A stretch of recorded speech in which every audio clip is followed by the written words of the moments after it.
नमस्कार, देवभूमि के दंगल में आप सभी का स्वागत है। मैं हूं आपके साथ ऋषि शुक्ला और देवभूमि के दंगल में आज हम बात करेंगे किस सीट पर कौन भारी, चुनाव की तैयारी।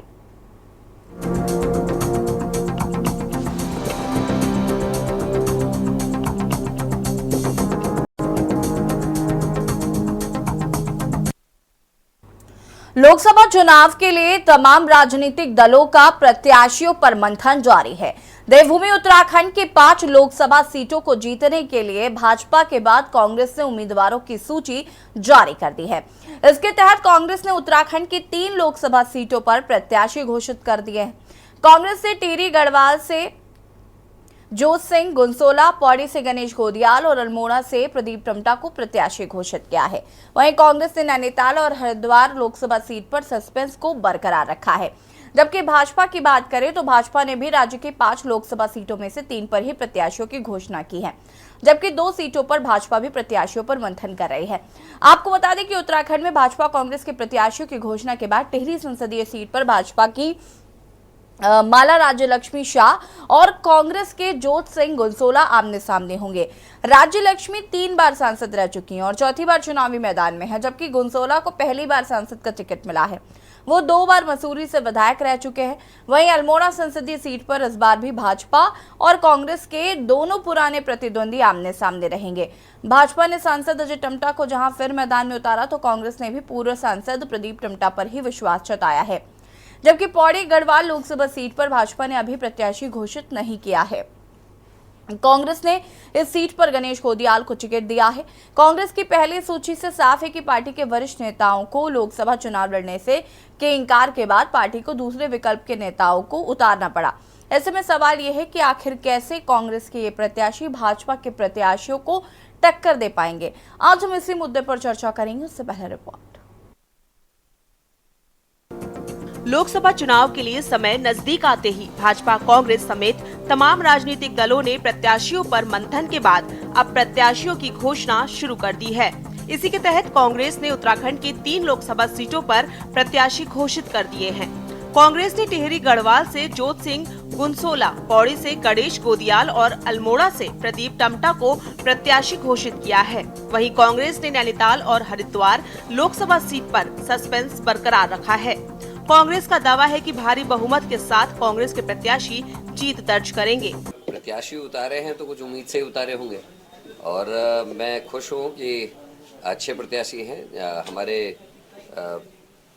टिहरी से भी जो जोत सिंह जी हैं उनकी काफ़ी स्वच्छ छवि है और सबके साथ उनका मेलजोल अच्छा है और लोगों में खासा उत्साह उनको लेकर है, क्योंकि नॉन कंट्रोवर्शियल आदमी है। आज तक उनके ऊपर कोई दाग नहीं है किसी भी तरीके का, तो एक अच्छे प्रत्याशी के तौर पे है। गणेश गोदियाल जी हमारे पूर्व अध्यक्ष हैं, काफ़ी मजबूत दावेदार हैं और पार्टी की सर्वे में भी उनका काफ़ी अच्छा रिजल्ट्स वहाँ से आए हैं और मुझे खुशी है कि एक मजबूत व्यक्ति को ये जिम्मेदारी दी गई है और जैसा हम चाह रहे थे कि बड़े चेहरे भी चुनाव लड़े और अच्छी तरह देखते हैं। बिना चश्मे के देख रहे हैं, आप लोग चश्मे पहने हुए, पर हम बिना चश्मे के देखते हैं।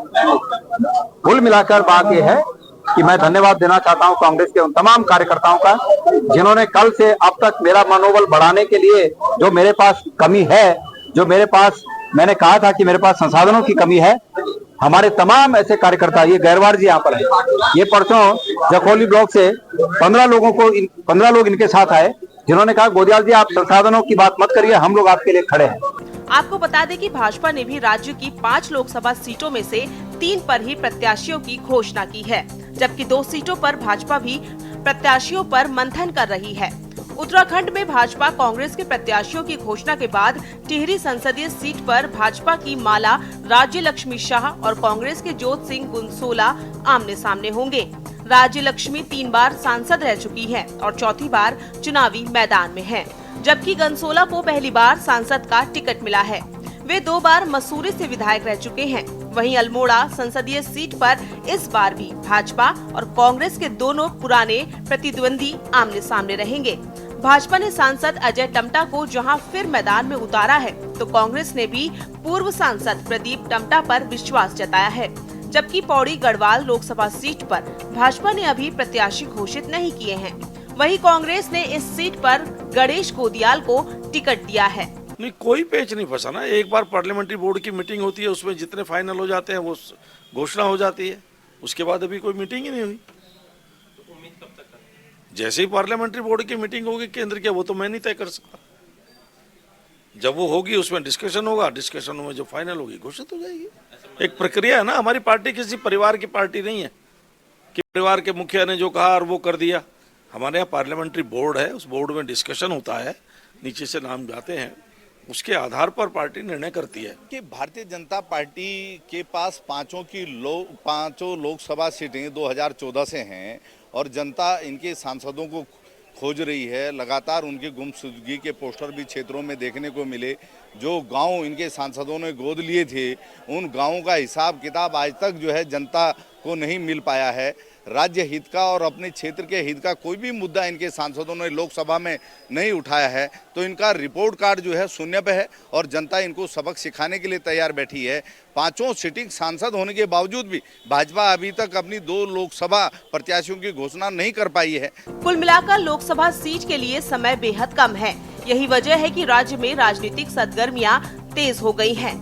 भाजपा कांग्रेस भले ही जीत का दावा करे, लेकिन दोनों ही दलों के लिए 24 की जंग आसान नहीं है, क्योंकि एक तरफ जहां भाजपा के लिए एंटी इनकम्बेंसी का खतरा है, तो दूसरी ओर कांग्रेस के बड़े नेताओं का चुनाव लड़ने से इनकार करने पर कांग्रेस की लड़ाई कठिन हो गई है। यशपाल आर्य, प्रीतम सिंह, हरीश रावत जैसे तमाम दिग्गज नेताओं के चुनाव न लड़ने से कांग्रेस के लिए भी जंग काफी मुश्किल लग रही है। ऐसे में देखना होगा कि 2024 का चुनाव किसको जीत का स्वाद चखाता है और किसको हार से सामना कराता है। उत्तराखंड डेस्क रिपोर्ट, के न्यूज इंडिया। जहां तो लोकसभा चुनाव के लिए सभी राजनीतिक दल अपनी अपनी तैयारियों में भी लगे हुए हैं। जहां एक और बीजेपी ने 3 प्रत्याशियों की घोषणा की थी, तो वहीं कांग्रेस ने भी उत्तराखंड में 5 लोकसभा सीटों में से 3 पर प्रत्याशियों की घोषणा कर दी है, जिसमें गणेश कोडियाल का नाम है और जोत सिंह का नाम है और ये कहीं ना कहीं और प्रदीप टम्टा का नाम है। और ये माना जा रहा है कि ये कांग्रेस के जो प्रत्याशी हैं ये कितने असरदार होंगे, क्योंकि कांग्रेस के जो वरिष्ठ नेता हैं उन्होंने चुनाव लड़ने से मना कर दिया था। उसके बाद दूसरे विकल्प को तलाशा गया। फिलहाल 3 लोगों के नाम फाइनल हुए हैं। आज हम इसी पर चर्चा करेंगे। मेहमान हमारे साथ जुड़ चुके हैं, उनसे आपका परिचय करा देते हैं। बीजेपी से लक्ष्मी अग्रवाल जी, प्रदेश प्रवक्ता बीजेपी से हमारे साथ जुड़ चुकी हैं। कांग्रेस से मोहन काला जी, प्रदेश प्रवक्ता हमारे साथ जुड़ चुके हैं। शिशुपाल सिंह रावत जी, पूर्व प्रदेश उपाध्यक्ष आम आदमी पार्टी से हमारे साथ जुड़ चुके हैं। शांति प्रसाद भट्ट जी, केंद्रीय प्रवक्ता यूकेडी से हमारे साथ जुड़ चुके हैं। और राजनीतिक विशेषज्ञ वीरेंद्र शर्मा जी हमारे साथ जुड़ चुके हैं। आप सभी का बहुत बहुत स्वागत है। सबसे पहले शुरुआत मोहन काला जी से करेंगे। बीजेपी के बाद आपने भी 5 लोकसभा सीटों में से 3 सीटों पर प्रत्याशियों की घोषणा कर दी है, जिसमें प्रदीप टम्टा का नाम है, जोत सिंह का नाम है और गणेश कोडियाल का नाम है। अगर हम बात करें इन तीनों प्रत्याशियों की, और ये माना जा रहा है गणेश कोडियाल जी तो ठीक है, लेकिन बाकी जो अभी जोत सिंह पर भरोसा जताया गया है उसको लेकर भी क्या लग रहा है, चुनाव में किस तरीके का समीकरण बैठेगा, किस तरीके की तैयारी कांग्रेस की है?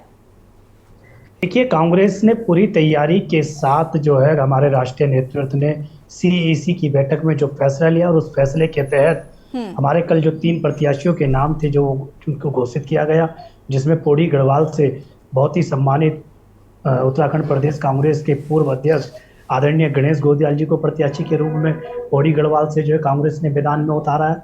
तो वहीं अगर मैं अल्मोड़ा के विषय पर आपसे बात करूं तो राज्यसभा के पूर्व सांसद के रूप में और कांग्रेस पार्टी के वरिष्ठतम नेताओं के रूप में जिनका हमेशा एक लंबा योगदान रहा, प्रदीप टम्टा जी को जो है चुनाव मैदान में उतारने का काम किया है। तो वहीं टिहरी गढ़वाल से अगर आप देखेंगे तो जो मसूरी विधानसभा क्षेत्र से 2 बार विधायक रहे और जिनका एक लंबा एक्सपीरियंस रहा, एक सामाजिक जो है योगदान में जिनका रहा, इसके साथ साथ जो है इंटक जैसे फ्रंटल संगठन में जो है कांग्रेस की उनकी एक अहम भूमिका रही है। उत्तराखंड के परिप्रेक्ष्य में अगर मैं आपसे बात करूं तो जो इंटक है वो कर्मचारी वर्ग पर काम ज़्यादा करता है और उन सारे कर्मचारी वर्गों से लेकर जितने भी तमाम जो विभाग है उनमें जो यूनियन हैं, उन यूनियनों में जो है इंटक के रूप से जो है जोत सिंह मुंसेला जी ने एक लंबे समय तक काम किया, उनका एक्सपीरियंस है और एक अनुभवी नेता के रूप में जो है टिहरी गढ़वाल से जो है कांग्रेस पार्टी ने जोत सिंह मुंसेला जी पर विश्वास जताकर उन्हें मैदान में उतारा है। और जो सीटें हरिद्वार और नैनीताल के परिप्रेक्ष्य में अगर मैं आपसे बात करूं तो 1 से 2 दिन के भीतर जो है इन पर भी दोनों प्रत्याशियों की घोषणा हो जाएगी और पूरी ईमानदारी के साथ, पूरी मेहनत के साथ, पूरी लगन के साथ कांग्रेस का एक एक कार्यकर्ता इस 2024 के लोकसभा चुनाव में जो है धरातल पर उतर कर काम करेगा और पांचों लोकसभा में भारतीय जनता पार्टी को मात देने का काम कांग्रेस का कार्यकर्ता पांचों प्रत्याशियों के रूप में जो है इस प्रदेश के अंदर 2024 में करेगा। क्योंकि 2014 के परिप्रेक्ष्य में अगर बात करूं या 2019 के परिप्रेक्ष्य में बात करूं तो भारतीय जनता पार्टी ने जिस तरीके से उत्तराखंड के आमजन मानस के साथ जो छल करने का काम किया, जो विश्वासघात करने का काम किया, अभी बार बार मैं आपसे आपके चैनल पर जब अभी सुन रहा था टिहरी लोकसभा के विषय पे, तो टिहरी लोकसभा के अंदर अगर आप देखेंगे तो जनताओं ने जो है गुमशुदगी के पोस्टर लगाए हैं जो है राजलक्ष्मी शाह जी के। इनका जो गोद लिया गांव था बोन गांव, उस गांव में 5 साल के अंदर सिर्फ एक बार महारानी जी जाती हैं और वहां पर भी गांव के लोगों का आक्रोश झेलना पड़ता हो, वो गांव गोद में से उतरा ही नहीं था। तो ये सारी चीजें हैं और इन सारी चीजों को लेकर लोकसभा के इस 2024 के चुनाव में पूरी मजबूत रणनीति के साथ कांग्रेस जो है ताल ठोकेगी और भारतीय जनता पार्टी की जो कारनामे हैं, भारतीय जनता पार्टी ने उत्तराखंड के विकास को जिस तरीके से अवरोधक बनने का काम उत्तराखंड के विकास में किया है, तमाम मुद्दे हमारे पास इस प्रदेश के हैं, चाहे वो बेरोजगारी के परिप्रेक्ष्य में आपसे विषय पर आपसे बात करूं, चाहे मैं महिला अत्याचारों पर आपसे बात करूं, चाहे वो कर्मचारियों के विषय पर मैं आपसे बात करूं, आशा आंगनवाड़ी के रूप में आपसे काम करूं, कोरोना योद्धाओं को जिस तरीके से नौकरी से बाहर किया गया उनके परिप्रेक्ष्य में बात करूं, बेरोजगारों पर लाठीचार्ज किया गया उस पर बात करूं, बहन बेटियों के साथ जिस तरीके से अत्याचार हुए और अंकिता भंडारी जो उत्तराखंड की बेटी जिसके साथ जो भारतीय जनता पार्टी के नेताओं ने जो अपराध उसके साथ किया, उसकी हत्या में सम्मिलित रहे, ऐसे तमाम इस प्रदेश के अंदर जो मुद्दे उन मुद्दों को लेकर भारतीय जनता पार्टी के खिलाफ कांग्रेस जो है घर घर जाने का काम करेगी। और इस लोकसभा के चुनाव में, क्योंकि आपने पिछले 2 लोकसभा के चुनाव में जिस तरीके से उत्तराखंड के लोगों को जो सपने दिखाने का काम किया और उसके विपरीत बिल्कुल ये लोकसभा के चुनाव रहे हैं। अभी हाल ही में आपने उत्तराखंड की सरकार की जो रिपोर्ट पेश हुई और आपके चैनल पर उस पर डिबेट पर इस पर हुई थी कि आज किस तरीके से जो है पहाड़ और मैदान में जो खाई खोदने का काम भारतीय जनता पार्टी की सरकारों ने किया है, ऐसे तमाम मुद्दों को लेकर हम जनता के बीच में जाएंगे और मुझे पूर्ण विश्वास है कि कांग्रेस ने जिन योद्धाओं को मैदान में उतारा है ये जीत का परचम लहराने का काम करेगी। ठीक है, वापस आते हैं आपके पास। हमारे साथ यहाँ पर लक्ष्मी अग्रवाल जी भी जुड़ चुके हैं, आपका रुख करेंगे। आप सभी हमारे साथ बने रहिए, चर्चा को आगे बढ़ाएंगे और रुकेंगे एक छोटे से ब्रेक के लिए जो हाजिर होते हैं। ब्रेक के बाद एक बार फिर से आप सभी का स्वागत है और देवभूमि के दंगल में हम आगे बढ़ेंगे, लेकिन उससे पहले उत्तर प्रदेश के लखनऊ से आपको बड़ी खबर बता देते हैं, जहां पर सहायक अभियंताओं की सीधी भर्ती हुई निरस्त। उत्तर प्रदेश राज्य सेतु निगम से निकाली थी भर्ती। जितिन प्रसाद की फटकार के बाद निरस्त हुई भर्ती। बता दें कि सेतु निगम प्रबंध निदेशक ने निकाली थी सीधी भर्ती। जितिन प्रसाद की फटकार के बाद निरस्त हुई भर्ती। सेतु निगम प्रबंध निदेशक ने निकाली थी सीधी भर्ती। प्रबंध निदेशक धर्मवीर सिंह को जितिन प्रसाद की फटकार। बता दें आपको कि फटकार के बाद प्रबंध निदेशक ने रद्द की भर्ती प्रक्रिया।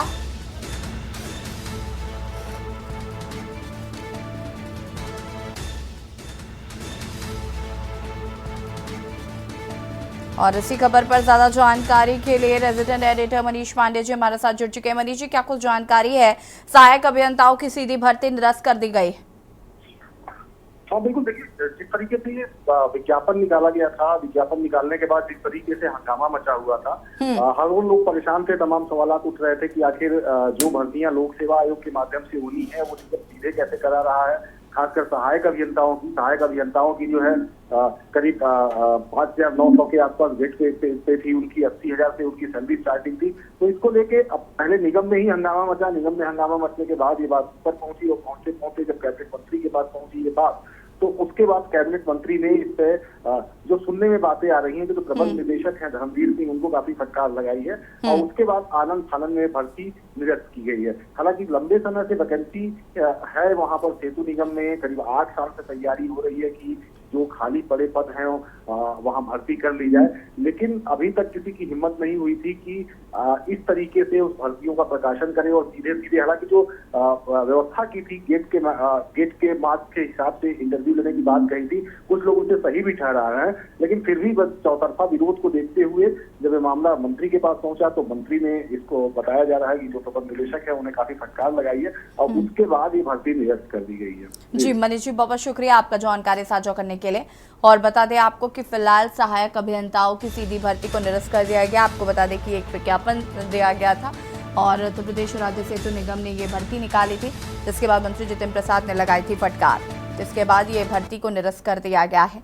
और देवभूमि के दंगल में हम बात कर रहे हैं चुनावी तैयारियों को लेकर और मेहमान लगातार हमारे साथ बने हुए हैं। सीधे लक्ष्मी अग्रवाल जी का रुख कर लेते हैं। लक्ष्मी अग्रवाल जी, कांग्रेस ने भी सूची जारी कर दी गई है, सूची जारी कर दी है, कैसे देख रही हैं? अगर हम प्रत्याशियों की बात करें, आपने सिटिंग सांसदों को फिर से भरोसा जताया है और इस बार अगर हम कांग्रेस की लिस्ट पर गौर करें तो इसमें कहीं ना कहीं जो गणेश गोदियाल जी हैं उनको मौका दिया गया, प्रदीप टमटा जी को दिया गया और साथ ही साथ जोत सिंह को दिया गया है।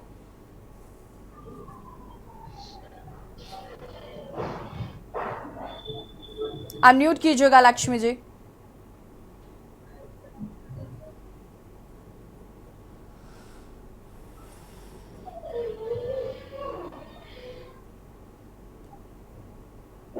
लक्ष्मी जी, आवाज आ रही है आपको? लक्ष्मी जी की आवाज हम तक नहीं आ पा रही है। वापस आते हैं आपके पास। शांति प्रसाद भट्ट जी, चुनाव की तैयारियां तेज हो गई हैं, कांग्रेस अपनी तैयारियों में लगी है, बीजेपी अपनी तैयारियों में लगी है। यूकेडी की भूमिका जरा क्लियर करिएगा। देखो यशी जी, लोकतंत्र के महापर्व में बड़ा महत्वपूर्ण चुनाव है। देश की तकदीर और तस्वीर बदलती है राज्यों से लेकर केंद्र में। इन चुनावों का महत्व कितना है आम जनमानस के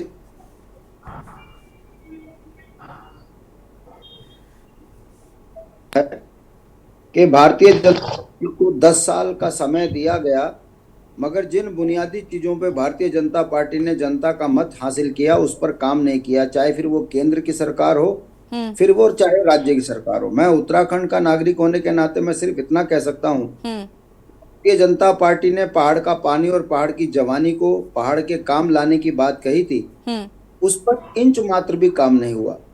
इन 10 वर्षों में यदि आप जिले स्तर पर देखें तो जो पुल बनने चाहिए थे वो केंद्र के कानून के कारण पुल नहीं बन पाए। वो वन अधिनियम के कारण, चाहे वो यमकेश्वर का मामला हो, बीन नदी का पुल हो, किमसार मोटर मार्ग हो या सिंगताली पुल हो। और अगर पहाड़ का जवानी के काम आने की बात है तो आपको मैं बता दूं कि उत्तराखंड के अंदर 12.5 लाख लड़के बेरोजगार हो गए, जो सेवा नियोजन कार्यालय से उनके नाम हटा दिए गए, उम्र 40 से ऊपर हो गई। और वर्तमान में 9.5 लाख बच्चे हैं जो सरकार की नौकरी का इंतजार कर रहे हैं, सरकार उन पर लाठियां भांज रही है। दुर्भाग्य देखिए कि भारतीय जनता पार्टी के शासनकाल में बेरोजगार संघ बन गया और उन बेरोजगार संघ ने भी इस लोकसभा में अपने नेता को आगे करके ताल ठोक दी। कहने का मतलब है भारतीय जनता पार्टी की नाकामी के कारण नौजवान सड़कों पर आंदोलन के साथ साथ लोकसभा में भाजपा को चुनौती बने गए। अब आ जाइए प्रधानमंत्री जी का।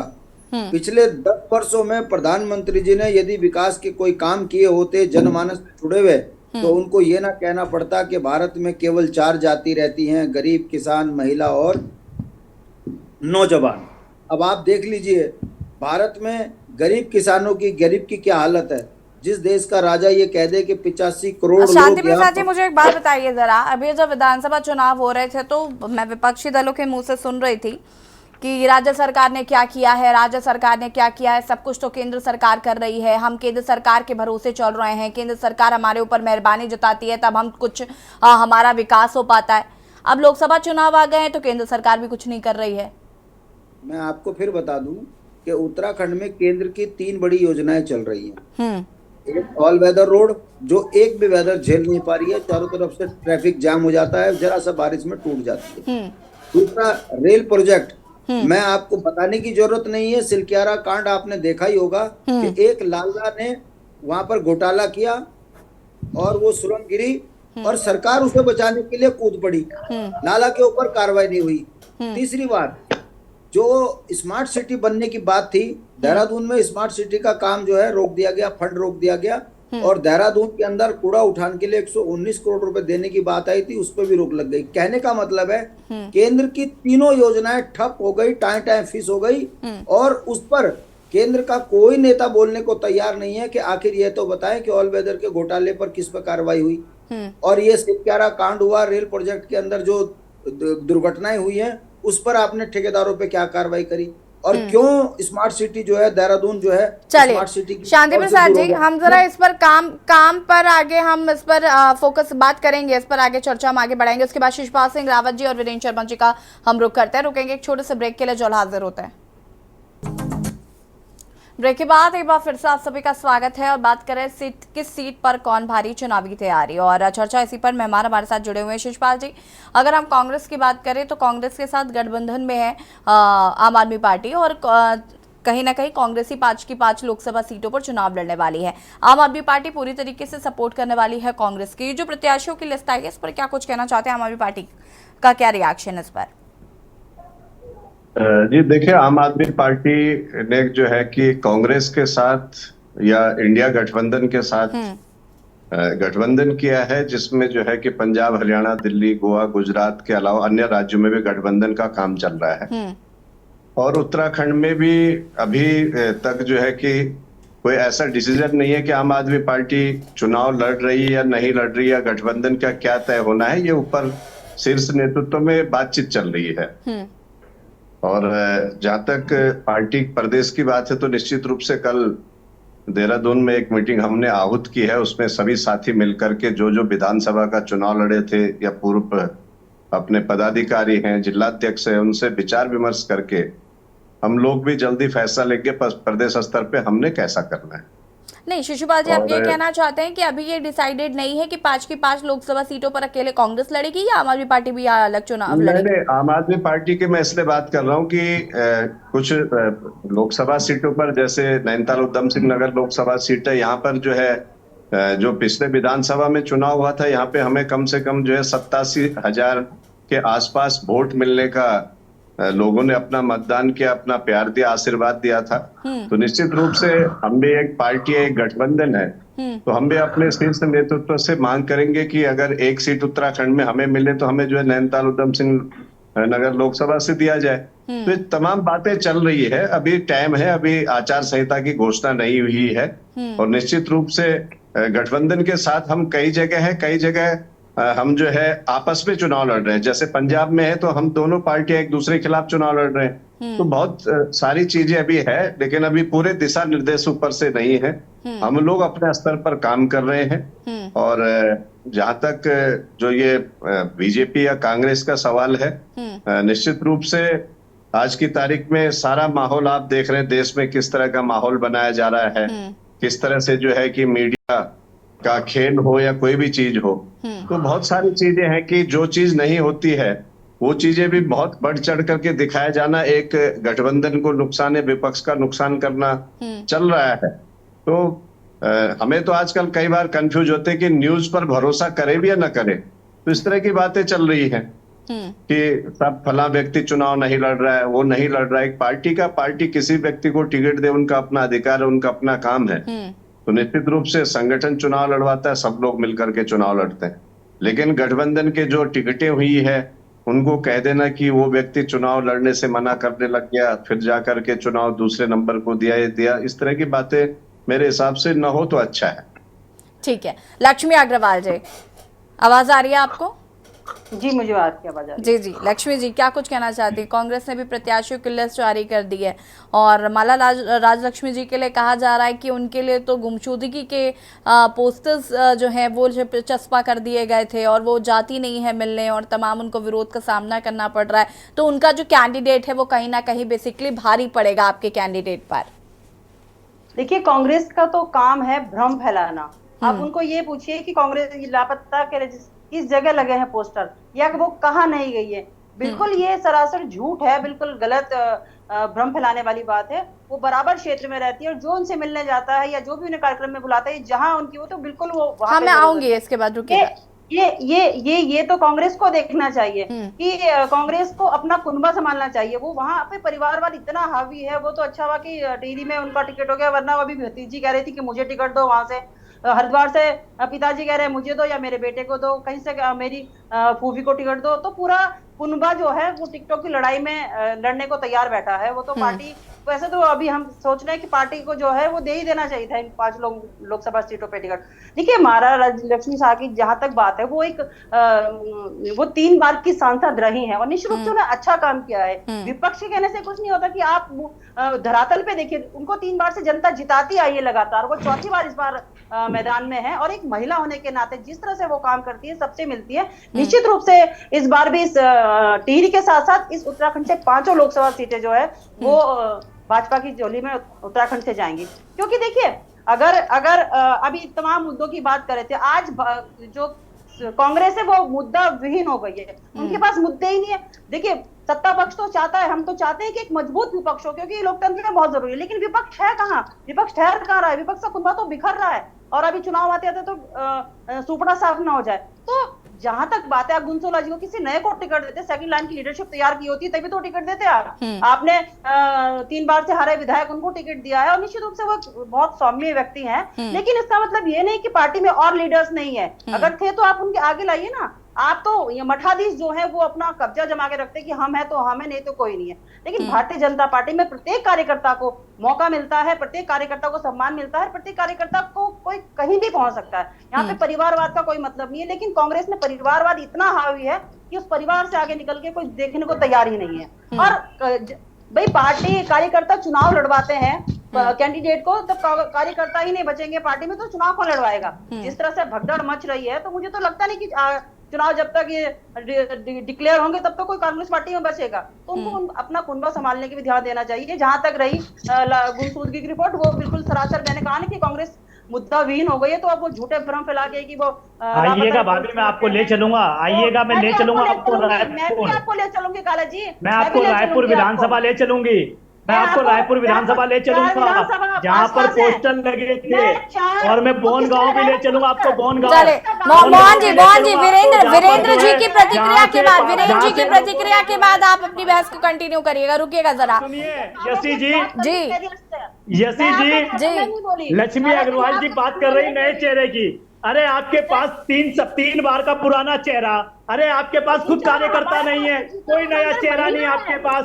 आपके पास तो अजय टम्टा। मैं आ रही थी, मैं इसी पर आ रही थी। Mohan Kala ji wait for a minute.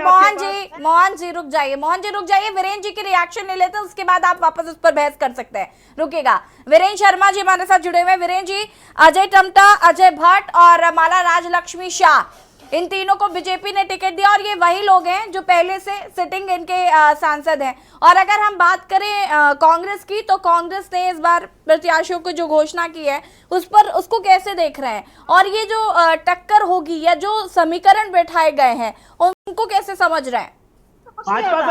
ठीक है मोहन काला जी, लक्ष्मी अग्रवाल जी, 1 मिनट वीरेंद्र जी को सुन लीजिए, उसके बाद कंटिन्यू कर लीजिएगा प्लीज।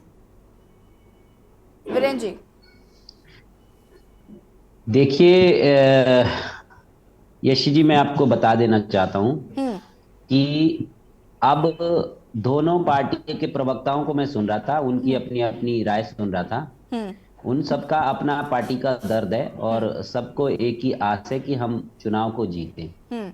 बीजेपी की बहन लक्ष्मी जी को मैं सुन रहा था, तो उन्होंने अपनी कैंडिडेट के बारे में जो व्याख्यान किया, शायद वो खुद भी मुझे ऐसा लगा उनकी बातों से, ऐसा प्रतीत हुआ कि वो खुद भी ना क्षेत्र से परिचित है और ना शायद कैंडिडेट से परिचित है और ना कैंडिडेट के कार्यों से परिचित है। देखिए, शाह परिवार सालों से रहा है इस सीट पे और राज परिवार होने के नाते जो उनको एक विरासत में जो ये सीट मिलती आई है एक हिसाब से, वो एक्चुअली देखिए अब आज का युग और आज की जनरेशन, आज की जनता अलग है। वो जमाना था जब लोग राजा महाराजाओं के प्रभाव और प्रकोप में रहते थे और उनको कुछ मानते थे। आज राजतंत्र नहीं है, लोकतंत्र है। पहली बात ये समझनी होगी। और लोकतंत्र में जनता जो होती है वो नेता के कार्यों को देखते हुए नेता के उस पर्टिकुलर लोकसभा क्षेत्र में उसने कितना काम किया है और कितने लोगों से, कितने कार्यकर्ताओं से वो जुड़ी हुई व्यक्ति है, उस बात पे निर्भर करता है। परंतु बीजेपी के लिए एक प्लस पॉइंट है आज मैं जो सबके सामने कहना चाहूंगा, वो है मोदी चेहरा। मोदी के नाम पे लोग वोट करेंगे। राजलक्ष्मी को अगर मैं कहूं तो राजलक्ष्मी जी को अगर आप सिर्फ ये भी कह दो कि आप सिर्फ अगर उनके चेहरे पे अगर कोई वोट मांगे, सिर्फ उनके चेहरे पे वोट मांगे, तो मुझे नहीं लगता कि कोई 20,000 से ज्यादा वोट उनको पड़ सकता है। ये सच्चाई है। क्षेत्र बहुत बड़ा है, टिहरी लोकसभा क्षेत्र। पहले ये जानना होगा कि इस लोकसभा क्षेत्र में कौन कौन से क्षेत्र आते हैं। आप त्यूनी से लेकर के विकासनगर, सहसपुर, देहरादून, मसूरी, टिहरी और आप इसमें पूरे जाइए उत्तरकाशी बेल्ट में, कितना बड़ा क्षेत्र है ये। रवैया क्षेत्र इसमें आता है, आप पुरोला क्षेत्र इसमें आता है। तो पहले आपको ये तो समझना होगा कि यहाँ पे जो सिटिंग विधायक है वो बीजेपी के हैं। और देखिए कुछ फायदा है राजलक्ष्मी जी को वहां से होता है कि सिटिंग जो एमपी है, एमएलए है, वो सारे विधायक वहां ज्यादातर विधायक बीजेपी के हैं। उनका एक अपना वोट बैंक है, वोट आधार है और वो वोट बीजेपी को ट्रांसफर होगा। दूसरी चीज, बाकी मोदी एक बहुत बड़ा रोल है, मोदी बहुत बड़ा चेहरा है। जिनके लिए लोग वोट करेंगे उनको देख के लोग वोट करेंगे। राजलक्ष्मी का खुद का काम और क्रेडिटिबिलिटी इस वक्त में अगर आंकूं तो उनकी इस चुनाव में 10% भी नहीं है। ये सच्चाई है, इनको जानना होगा। और दूसरी बात, देखिए थोड़ा सा मुझे आप वक्त दीजिए, 1 मिनट का और वक्त मांगना चाहूंगा मैं आपको जी। शायद लक्ष्मी जी को ये नहीं पता कि आप जब सहसपुर और विधानसभा क्या विकासनगर से वोट मांगेंगे तो लोग राजलक्ष्मी को तो आधे से ज्यादा आज का युवा वोटर तो पहचानता भी नहीं है, उन्होंने तो सच में देखा भी नहीं है। और मैं आपको ये भी बता दूं कि सांसद निधि जो आती है कहां जाती है, किसको पता, कब बढ़ती है, किसके माध्यम से बढ़ती है, आज तक नहीं पता। और राजलक्ष्मी जी को ये पूछ लीजिए कि क्या आप अपने लोकसभा क्षेत्र त्यूनी कभी गई है, चक्राता का दौरा कभी आपने किया है? पूछिए तो सही, उन्होंने त्यूनी देखा ही नहीं है। आप क्या बात कर रहे हैं? आप लोग जमीन पे बात करो ना, त्यूनी के कार्यक्रम में दिखा दूं, हकीकत पे बात करिए ना। त्यूनी के कार्यक्रम की फोटोग्राफ दिखा दूं क्या? तब मानेंगे कि नहीं गई है त्यूनी के कार्यक्रम की फोटोग्राफ आपके पास, मुझे नहीं मालूम किस कब रातों रात वो त्यूनी का दौरा करी होगी, लेकिन क्षेत्र की जनता उन्हें नहीं ठीक है। वीरेंद्र जी जवाब लेते हैं, वापस आते हैं आपके पास। मोहन काला जी अपनी बात को पूरा करिएगा। देखिए अभी जो भारतीय जनता पार्टी की हमारी प्रवक्ता है सम्मानित, वो अभी परिवार पर बड़े बड़े भाषण देने का काम कर रही थी। अरे मैं आपसे पूछना चाहता हूँ कि और मुझे, और अभी राजलक्ष्मी साहब भी आप बातें बता रही थी, मुझे नहीं पता कि वो आप एक जनप्रतिनिधि रही हैं, इससे पहले आप जिस दल में रही, मैं उस पर यहाँ नहीं जाना चाहता हूँ ऑन डिबेट, पर मैं आपसे पूरी शिद्दत के साथ ईमानदारी से आज चैनल पर पूछ रहा हूँ। आप मुझे ईमानदारी से बता दीजिए कितनी बार आप जिस क्षेत्र का प्रतिनिधित्व करती थी सहसपुर का, ईमानदारी से बताइएगा मुझे आप कि कितनी बार आपने वहां लक्ष्मी शाह को देखा है, कितनी बार, ईमानदारी से मुझे बताइएगा। आपने खुद नहीं देखा होगा अपने क्षेत्र में, सहसपुर के क्षेत्र में। रही बात अगर आप परिवारवाद की बात करती हैं तो मैं कहना चाहता हूं कि जिनके घर शीशों के होते हैं वो दूसरों के घरों पे पत्थर नहीं मारा करते। अरे हमारा परिवार इसलिए क्योंकि हम परिवार के लोग हैं, हमारा परिवार है। अरे हम जो अपने परिवार को छोड़ के भाग गए। चलिए मोहन जी बीजेपी को छोड़ते हैं, जरा मुझे ये बताइए, अभी शिशुपाल सिंह रावत जी इस बात को कह रहे थे कि 5 लोकसभा सीट में 1 सीट पर मांग की जा रही है, आम आदमी पार्टी मांग कर रही है कि उनको भी चुनाव लड़ना है। इस पर क्या कहना चाहते हैं? मोहन काला जी जवाब दीजिए मेरे सवाल का। बासरी स्वराज को आपने टिकट दिया, कौन है मुझे बताइए, कौन है वो मुझे बताइए। लक्ष्मी जी कौन है मुझे बताइए। Lakshmi ji hold on please. Mohan Kala जी पहले तो इस बात का जवाब दीजिए, यहाँ पे शिशुपाल सिंह रावत जी कह रहे थे कि 5 लोकसभा सीट में 1 सीट पर आम आदमी पार्टी चुनाव लड़ना चाहती है। मोहन काला जी आप परिवार की एक बात मत मिनट, करिए एक यहाँ मिनट, पर। एक मिनट। और आप अपने एक मिनट, एक नेहा मिनट, नेहा आप जोशी के परिवार पर जाइए।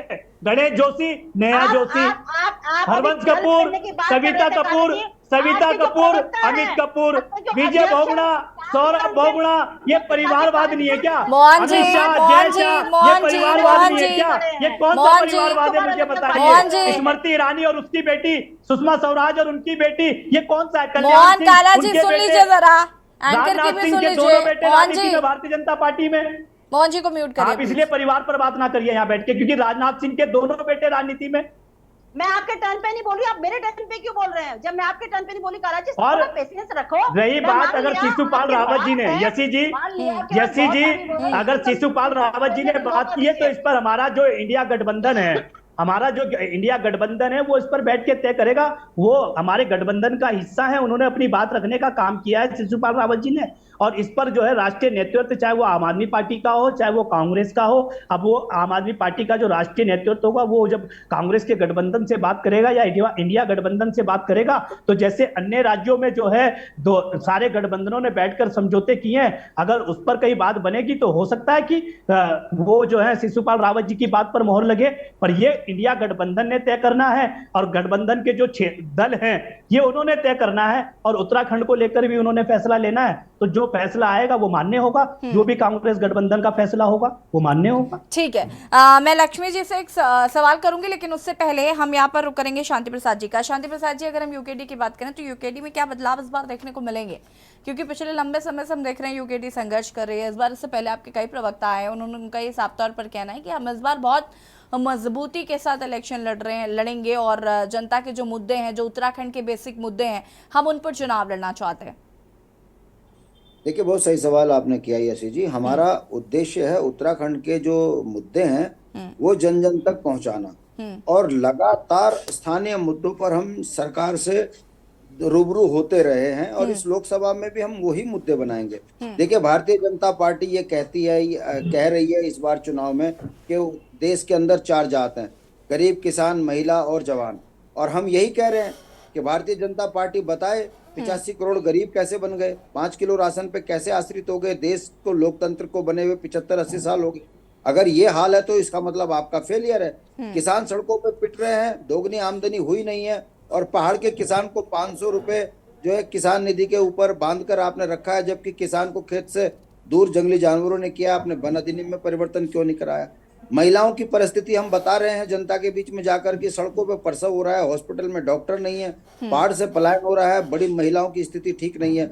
इस पर भारतीय जनता पार्टी के सांसदों ने पिछले 10 सालों में क्या किया ये बताने की जरूरत नहीं है। हम पेंशन स्टेट हैं, उत्तराखंड के अंदर पेंशन आधारित जीवन जीने वालों की संख्या ज्यादा है। आपने जो सेना में अग्निवीर बनाकर पहाड़ के जो है नौकरियां छीन ली, शादियां रुक गई क्योंकि अग्निवीरों से कोई शादी करने को तैयार नहीं है। जो ये इस तरह का व्यवस्था बनाकर आपने पूरे उत्तराखंड की अर्थव्यवस्था को खत्म किया है, इसको हम मुद्दा बना रहे हैं। भारतीय जनता पार्टी की राजनीतिक बेईमानी यहाँ सामने दिख गई। 10 साल में केंद्र के नेताओं को जब अपनी कोई सफलता बताने के लिए नहीं रही, तो जाती हुई सरकार ने CAA लाकर ये कह दिया कि हमारा वादा था। हम कह रहे हैं कि अगर आपका वादा ये था, आपने पूरा किया, अच्छी बात है, पर ये बताइए आप बांग्लादेशी, पाकिस्तानी, अफगानिस्तानियों की चिंता कर रहे हैं और उत्तराखंड के नौजवानों पर लाठियां बजा रहे हैं। आप बताइए, अगर बांग्लादेशियों को, अगर आप पाकिस्तानियों को, अफगानिस्तानियों को यहाँ पर आप भारतीय नागरिकता देंगे तो कहीं ऐसा तो नहीं है जैसे उधम सिंह नगर में आपने बंगालियों को बसा दिया जो पाकिस्तान से आए थे, बांग्लादेश से? फिर कहीं ऐसा तो नहीं है कि फिर आप यहाँ पर आकर हमारी छाती पे बसा दो। वैसे हम शांति प्रसाद जी वापस आते हैं आपके पास, आप सभी हमारे साथ बने रहिए और चर्चा को हम आगे बढ़ाएंगे और रुकेंगे एक छोटे से ब्रेक के लिए जो हाजिर होते हैं। ब्रेक के बाद एक बार फिर से आप सभी का स्वागत है और बात कर रहे हैं किस सीट पर कौन भारी, चुनावी तैयारी, चर्चा इसी पर। और शिशुपाल जी का रुख करना चाहूंगी मैं। शिशुपाल जी, अगर हम बात करें आम आदमी पार्टी का, तो देखिए आम आदमी पार्टी के लिए लगातार कहा जा रहा है कि आम आदमी पार्टी सीरियसली नहीं ले रही है उत्तराखंड को। यहाँ पर आपकी कार्यकारिणी को भंग किया गया, उसके बाद उसका गठन भी नहीं हो पाया और इस पर भी कोई चर्चा नहीं हो रही है। आलाकमान इस ओर ध्यान नहीं दे रहा है। इस तरीके के आरोप है आम आदमी पार्टी पर। नहीं, देखिए, निश्चित रूप से थोड़ा संगठन बनाने में समय लगा है, और समय इसलिए लगा है कि आप देख रहे हैं कि प्रदेश की हालत क्या है। सच्चाई जानकारी जाननी बहुत जरूरी है। आपके माध्यम से आपने सवाल अच्छा उठाया। आप ये देख लीजिए कि कुछ दिन पहले कांग्रेस के नेताओं पर, हरक सिंह रावत जी है उनके करीबियों पर, जिसमें लक्ष्मी राणा भी शामिल है, उन पे सीबीआई ईडी का कुछ जांच हुई है, क्या बात हुई थी। और उसके बाद उन्होंने जो है भारतीय जनता पार्टी को अच्छा विकल्प मान लिया। 27 साल उन्होंने कांग्रेस की सेवा की है, लिखा कि किसी कांग्रेसी ने मेरे पक्ष में नहीं बोला। तो आप समझ सकते हैं कि क्या स्थिति चल रही है। आम आदमी पार्टी, मैंने कहा, पंजाब से लेकर हरियाणा से लेकर गोवा, गुजरात, दिल्ली में सब जगह कार्यक्रम चल रहे हैं। निश्चित रूप से हम मध्य प्रदेश, छत्तीसगढ़, राजस्थान, उत्तराखंड, हिमाचल प्रदेश में चुनाव लड़े थे। उसमें से सबसे जो अच्छा रिजल्ट हमारा रहा है उत्तराखंड में रहा। 3.5% वोट लोगों ने हमें दिया है। और आम आदमी पार्टी और दूसरी पार्टियों में फर्क यह है कि हम लोग, आम आदमी पार्टी वाले, राजनीति को बदलने आए हैं, व्यवस्था परिवर्तन करने आए हैं। इसमें समय लग सकता है, लेकिन हम नीतिगत तरीके से चलते हैं। और इसीलिए आज मात्र जो है आम आदमी पार्टी 10-12 साल में राष्ट्रीय पार्टी बनी है। कई जो है उसके सैकड़ों विधायक है, सांसद हैं, राज्यसभा सांसद हैं। और ईमानदार कट्टर पार्टी जो आज ईमानदारी का चोला जिसके पास है, जो ईमानदारी का जिसके पास तगमा है, वो अरविंद केजरीवाल और आम आदमी पार्टी है। क्योंकि कई तरह के हमारे को आज चारों तरफ से परेशान किया जा रहा है, ये सब जान रहे हैं। आप और अन्य प्रदेशों की बात ले लीजिए, तो इस टाइम जो है सत्ता का दुरुपयोग किया जा रहा है। केंद्र में बैठी हुई सरकार जो है तमाम तरह के प्रलोभन, डरावनी चीजें लगा करके लोगों को डराने धमकाने का काम किया जा रहा है, अपने को मजबूत दिखाने का काम किया जा रहा है।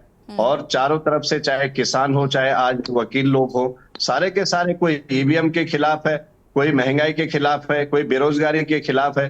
तो ये तमाम चीजें चल रही है। जनता इस बात को समझ रही है। आम आदमी पार्टी, मैंने जैसे पहले भी कहा कि कल हमारी एक अत्यावश्यक बैठक है प्रदेश में। उस बैठक के बाद हम लोग हाईकमान से भी वार्तालाप हमारी चल रही है, प्रभारी सह प्रभारी के संज्ञान में है। और कुछ इस तरह की बातें हुई है कि जैसे जिसको पद दिया और उसको जो है बीजेपी ने डोरा डाल के, या अपना जो है कि स्वार्थ, जैसे भी जो आप समझ सकते हैं, इस तरह से लोगों का पलायन हो जाता है पार्टियों में। तो थोड़ा सा इतनी जल्दी हमें नहीं है, हम काम कर रहे हैं, हम लोगों की आवाज उठा रहे हैं। और निश्चित रूप से आम आदमी पार्टी का एक जो सिस्टम है काम करने का, मैं आज आपको बता दूं कि आज भी जब हमने पिछली बार 2022 में चुनाव लड़ा था, तो हमने हर घर में जो है, चाहे बिजली गारंटी योजना हो, महिला गारंटी योजना हो, अन्य जो हमारी स्कीमें थी, अपनी गारंटियां थी केजरीवाल जी की, उन गारंटियों के माध्यम से हमारे पास पूरे उत्तराखंड का फीडबैक है। हम लोगों से जुड़े हुए हैं। और निश्चित रूप से जैसे लोकसभा चुनाव होंगे, देखिए शिशवा जी, फिर भी कार्यकारिणी का होना बहुत जरूरी होता है, एक संगठन का होना बहुत जरूरी होता है। माफ कीजिएगा मोहन जी, वक्त की कमी। आप सभी का बहुत बहुत शुक्रिया चर्चा में शामिल होने के लिए। और देवभूमि के दंगल में हम बात कर रहे थे जो सीटों पर प्रत्याशियों की घोषणा कांग्रेस ने भी अब कर दी है, बीजेपी ने भी 3 सीटों पर कर दी है। अभी 2 सीटों पर दोनों ही पार्टियों का मंथन जारी है। साथ ही साथ यूकेडी और आम आदमी पार्टी के अपने अपने रिएक्शंस है। फिलहाल देखना होगा कि जनता किसे सरमात रखती है। देवभूमि के दंगल में फिलहाल इतना ही। देखते रहिए के न्यूज़ इंडिया। नमस्कार।